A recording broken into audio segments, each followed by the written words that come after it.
Welcome to Mind Shift Power Podcast, a show for teenagers and the adults who work with them, where we have raw and honest conversations.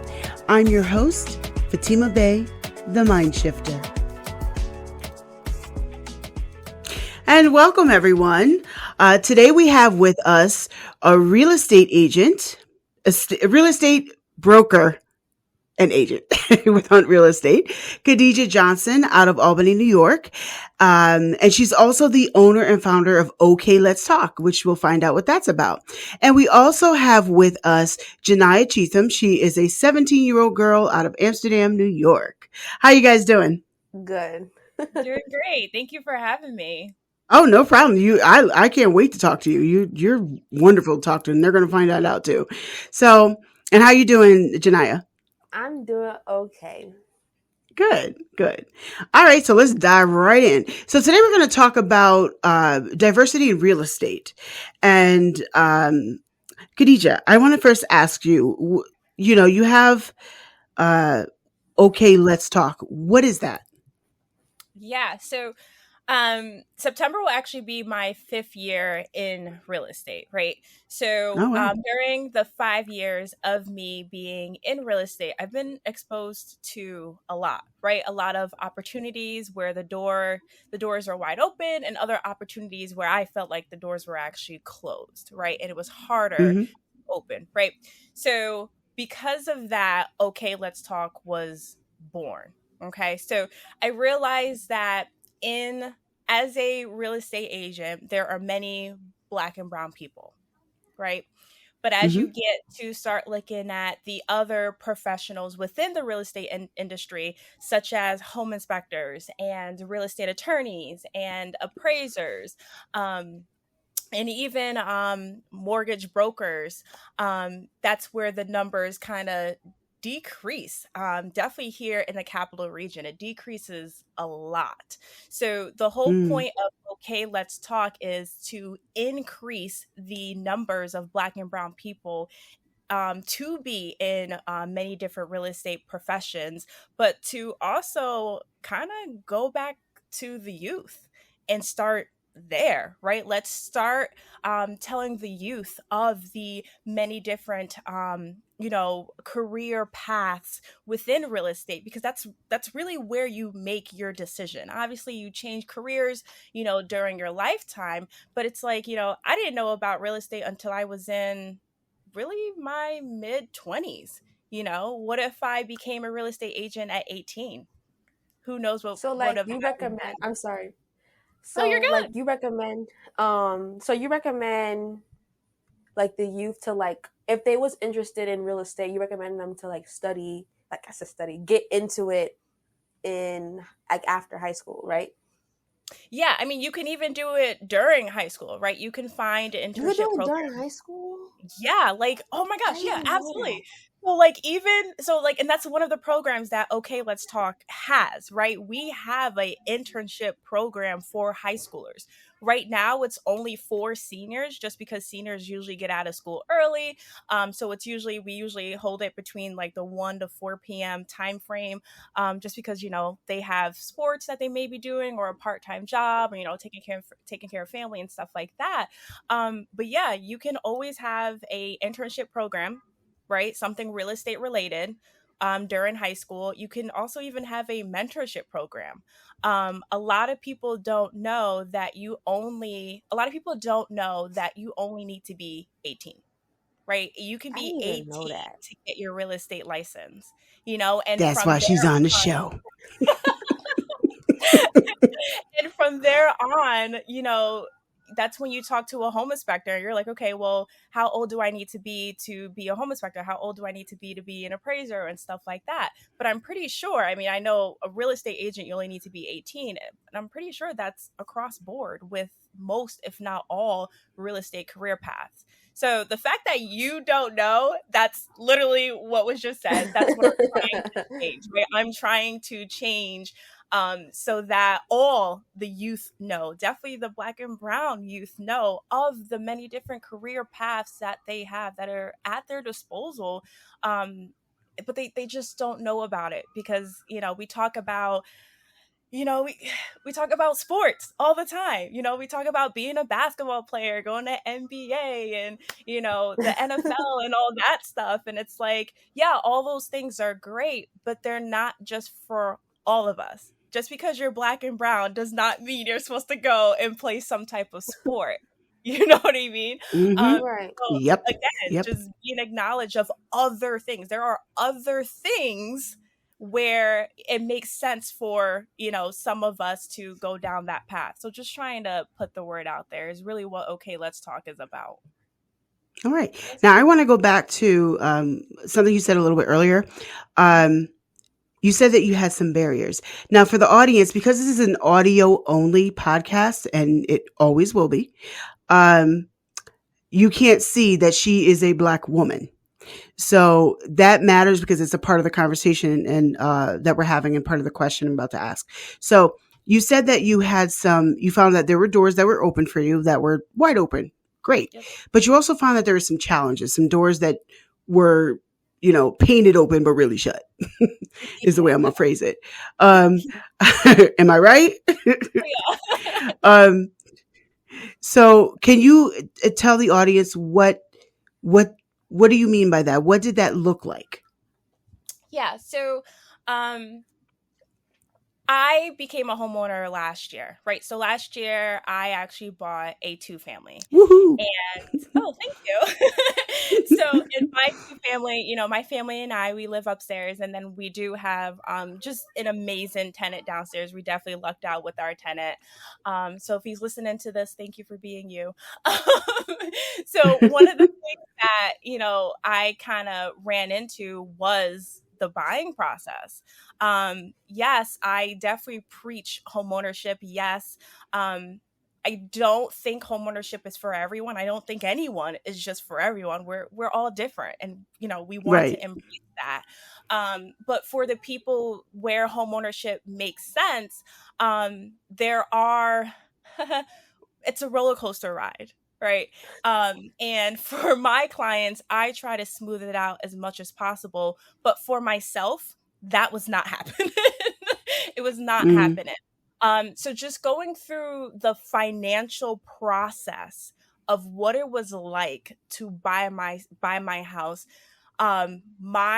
the lender that I went through was absolutely amazing, but I would be lying if I told you that there were times where, not on their part, because there's many different parties, when you're buying a house, so not on their part at all, but I'd be lying if I told you that there were definitely times, when it crossed my mind, like, wow, is this happening because of my, like, are they really pressing me because of my skin, like my skin tone? Like, would I be getting these same, would they be dotting their I's and crossing their T's if I had my name, if my name was my name, um, so like that in itself was very, very tough. So like oh, what I made I you wanna I wanna also add, because you guys can't see her. Khadijah looks like she belongs in high school, and she looks very young. As they say, black don't crack, and it definitely applies to her. She looks so freaking young. So that might have been part of it too, because when you open your mouth, the maturity is clearly there. But Yep. looking at you, if we put you in high school, nobody pick you out. You're like, hey girl, let's go to lunch, I've, because you I've, look so young. I've looked So, like I was 12 since I was 12. Like, just doesn't change. Janiyah, were you going to ask something? Yeah, so my question is because I know that if people was like in the same position as you going through like discrimination, some would have like gave up, but like what made you like still keep going? Yeah, oh my gosh, great question. I would definitely have to say my family was definitely number one. Like, my family was definitely number one. Um, one of the reasons Mm, why I preach home ownership is because of generational wealth, right? I want to be able to buy properties and leave the properties to my kids. You know what I mean? So Mm-hmm. at least they have somewhere to start off at, right? So family, generational wealth was definitely number one. Two, I needed to do it for myself, right? Like I Right. said, I've been a real estate agent. Next month will be 5 years. I've helped more than 100 people buy homes. There's no reason why I should not be able to help myself buy a home. Right. So I needed to accomplish it for myself. So I fought and I fought and I fought. And I'm telling you, like, I tell my clients, like, make sure you have a great home buying team. And what I mean by a home buying team is your real estate agent, your real estate attorney, your lender, like your home inspector. Like, those people are really going to ride for you. And that's exactly what they did in order to get me to the closing table. So yeah, I would say number one was family, and two, it was a must. Like, failing is not an option. I needed to buy my house for me. Great question. So what I hear is that you had a determination, you had a reason to do it, just in owning just other than, oh, I have a house. Yeah, I really do believe in whys, right? Like, I Mm-hmm. feel like that's Mm-hmm. taught, also at a young age. Definitely when you start to become a entrepreneur, you start to build your own business. Like, what is your why? Start with your why, and I truly do believe in that same concept. Like, that why is going to stop you from failing. It's going to push you. It's going to, Mm-hmm. you know, bring your determination. You know what I mean? So, yeah, as long as you have your why, and like, please understand your why can change. Like, I feel like a lot of people do Mm-hmm. also kind of think that, okay, well, this is my why and this is my forever why. Yeah, is that possible? Absolutely. But no, like, you can have multiple different whys, right? You can, Right. Mm-hmm. take whys off as you go through the process. You know what I mean? Or that whole why can just change. All of a sudden your why is completely different than what it was before when you started. So I feel like that's also important too, that like a lot of people just think like, oh, this is my why, this is a standard why, it's never going to change. And it will. And when it does, oh man, when it does, most of the times when your why changes, it's because you've grown, you've accomplished. Yes. Yes. Yes, that's when your why changes. And it is the best feeling ever. The best feeling ever. Awesome. Awesome. So for the teen should let me ask you this. Should teenagers right now look into buying a home or early college? Yeah. So, um, through Okay, Let's Talk programs, right? So, um, Okay, Let's Talk goes into institutions. So like elementary school, middle school, high schools is Mm-hmm. really its priority right now. We do after school programs and stuff like that. Um, and for our high school programs, we do talk about the possibility of what it would look like if they were to buy a house in college. Now, Oh. what do I mean by that? Right? So let me break it down for you. So, what if, just, kind of thinking, what if instead of going to college and paying for room and board, and I'm speaking from experience, I went to two colleges. I went to SUNY Delhi for my freshman year, and then I transferred to SUNY Albany, Great Danes, in which I graduated with my bachelor's degree. I'm Listen, I'm sorry. I'm laughing, y'all, because she made the symbol. Great Danes, y'all. You can't see it, but she showed her pride just now. you gotta do it. You gotta do it. So, was So you in college when you figured out you wanted to do real estate? nope, it was after college. It was after college and where Oh, I figured it out. Yep. So hold on to that, because I also do want to talk about how I even got into real estate. So don't remind me to come Yeah. back Next to that. question. Go ahead. So so when we talk to our high schoolers, oh right, I was breaking it down. So the breakdown is, instead of going to college and paying for room and board, right? What if you bought a house? Right. Now, don't get me wrong, not all freshman college students will be able to buy a house, because if you were anything like me, you were a broke freshman college student, right? Mm-hmm. At this point, you're pretty much leveraging your family, right? Maybe mom, dad, auntie, uncle, grandma, grandpa, someone like that, right? Who is able to buy a house where you are going to college. Okay. So, what if this house that is being bought is a multifamily home, or it could be a single family home? Really makes no difference with this specific example.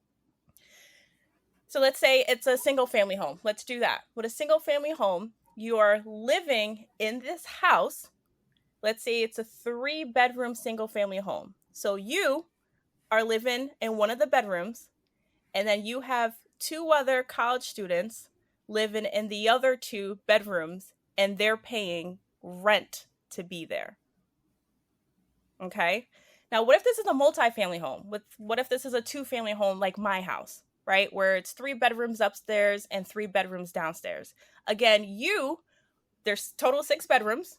You are living in one of the bedrooms, and now you're rented out 5 of the other bedrooms to college students. These can be your friends.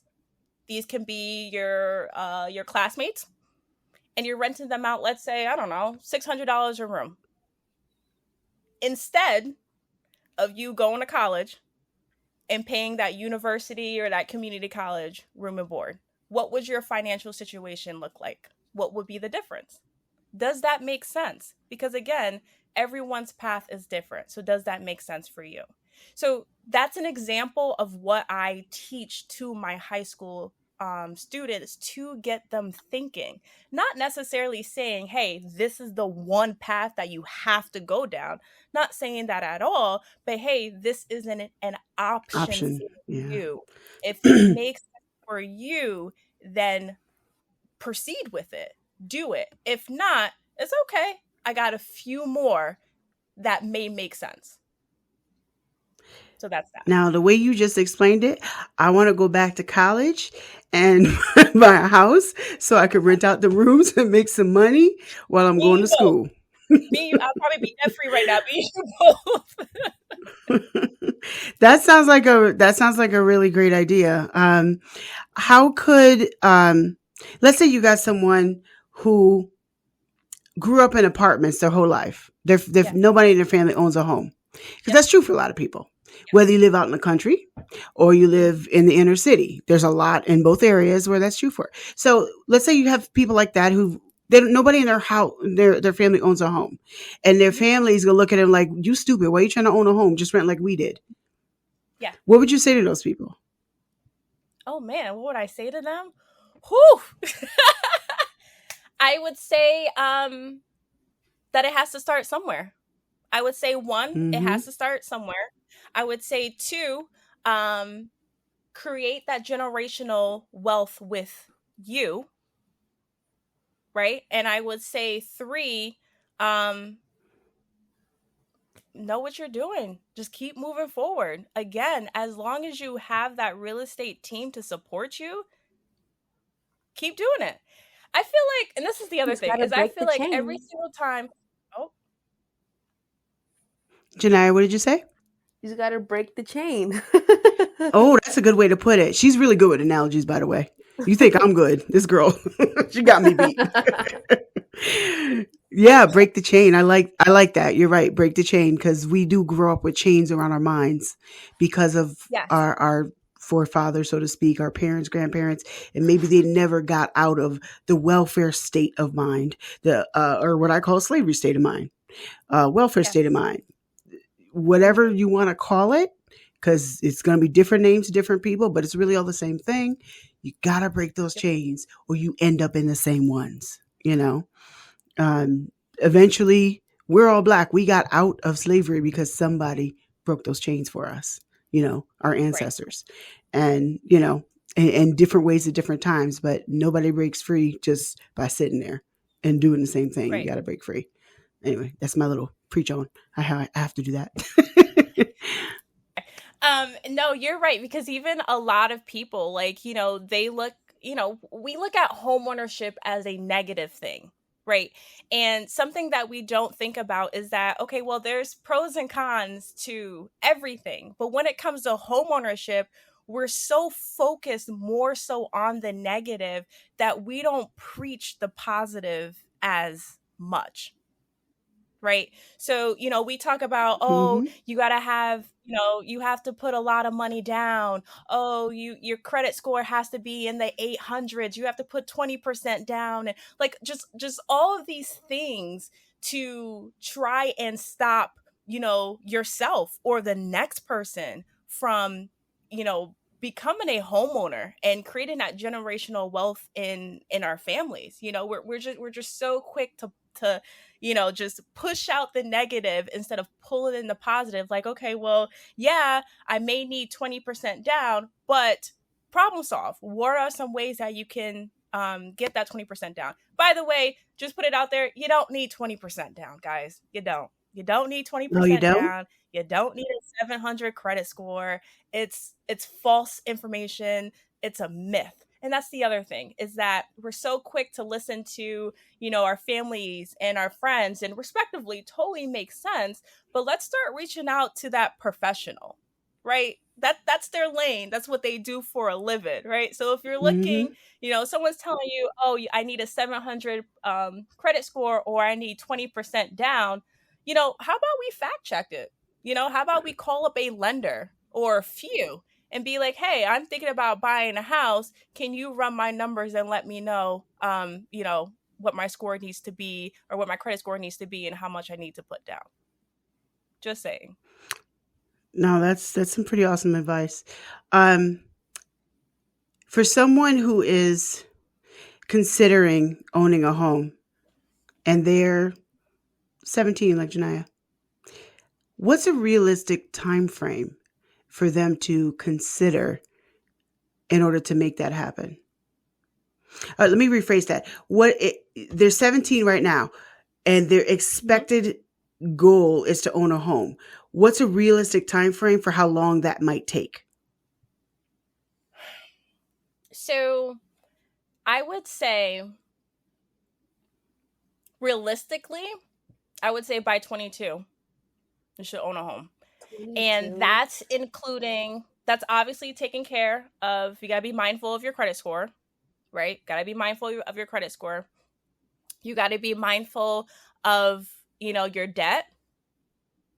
You got to be mindful of your income, right? Those are all the things Mhm. and more, um, that matters when it comes to buying a house, right? But I say, if you're 17, let's say you graduate from high school anywhere between 17 to 19. Everyone's lives are different, between 7 and 19, right?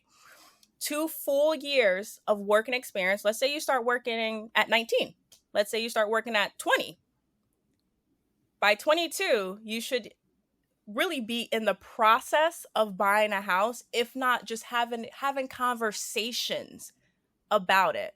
And that's really all I want, is I want conversations to happen Mhm. about homeownership.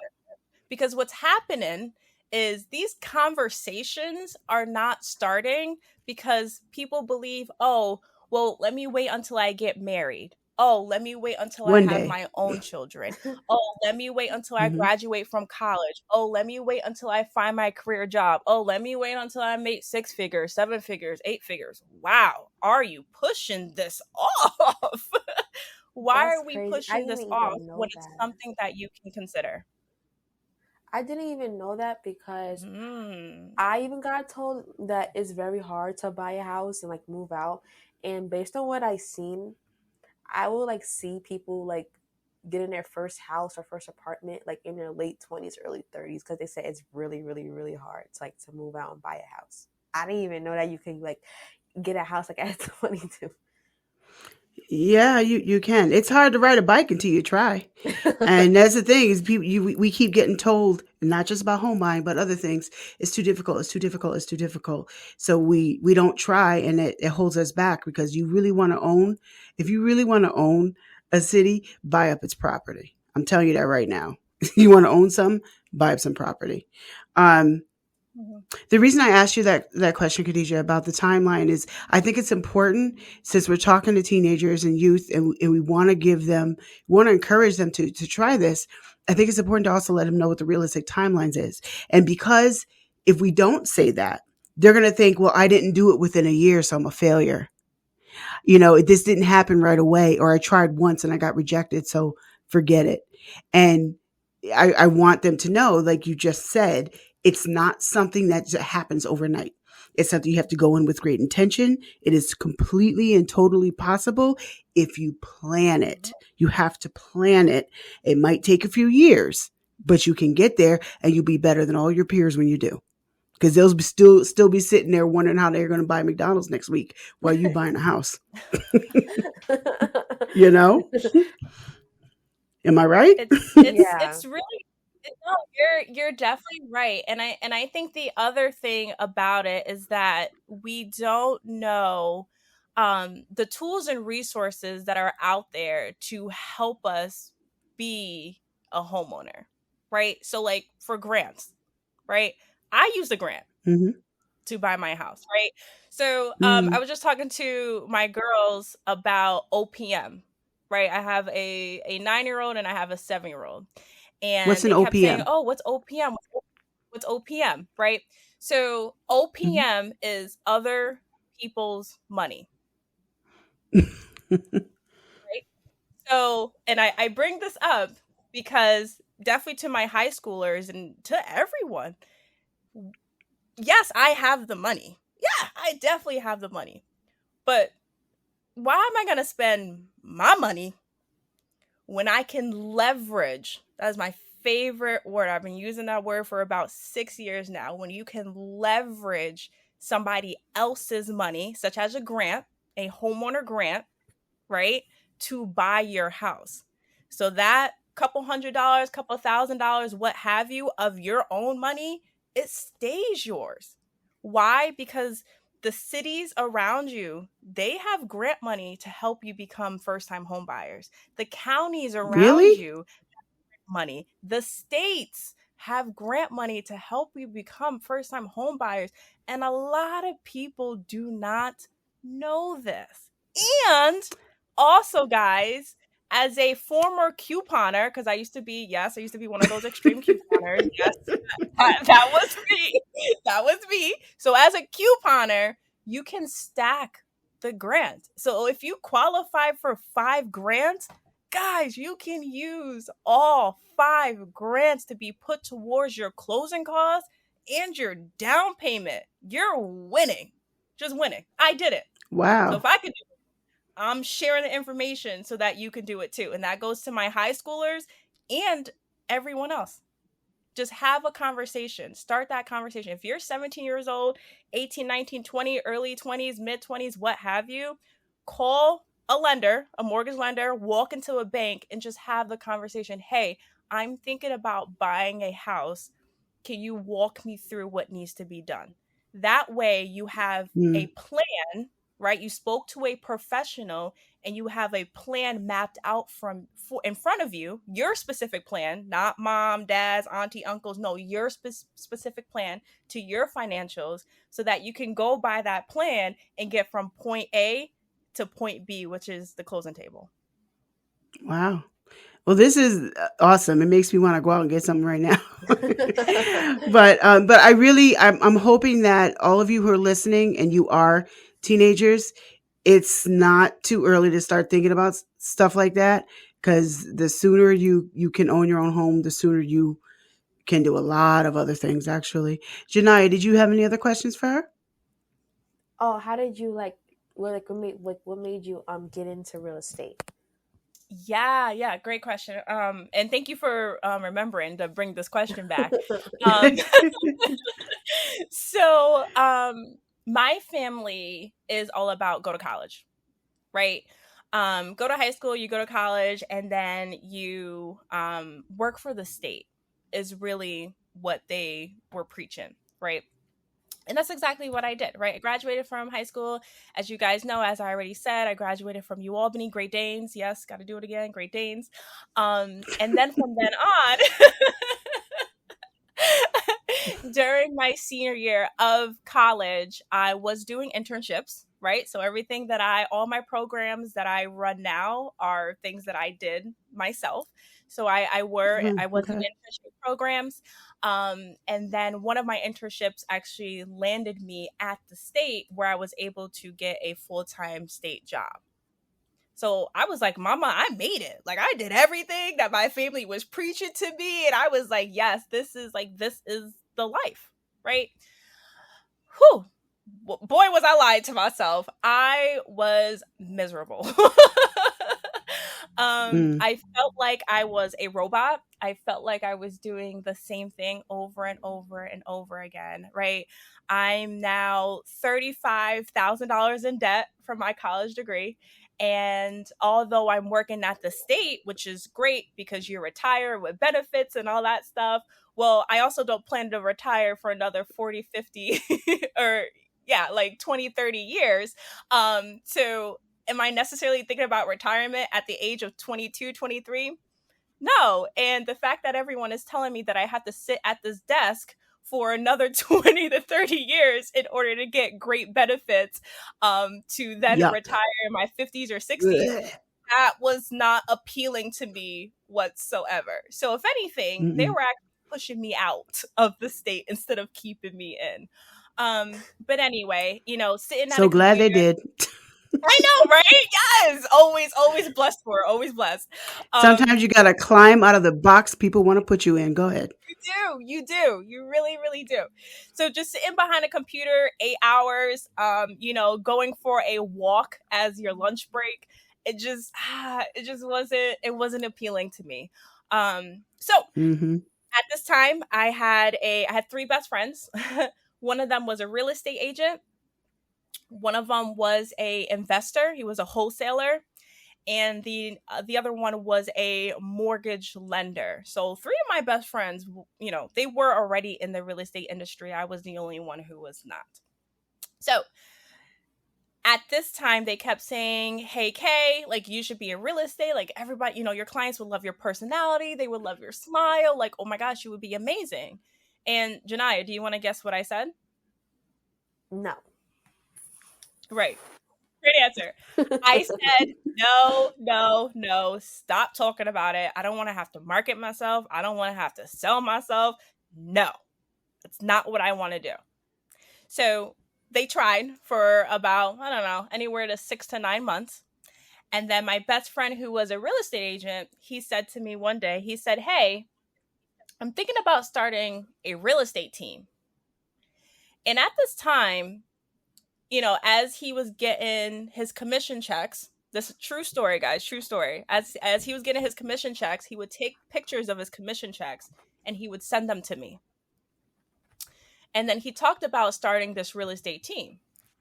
So I was like, hold on. You think you're going to do something without me? Like, you think you're just going to build something and I'm not going to be a part of it? Like, I started to feel left out. And to be honest with you, Really?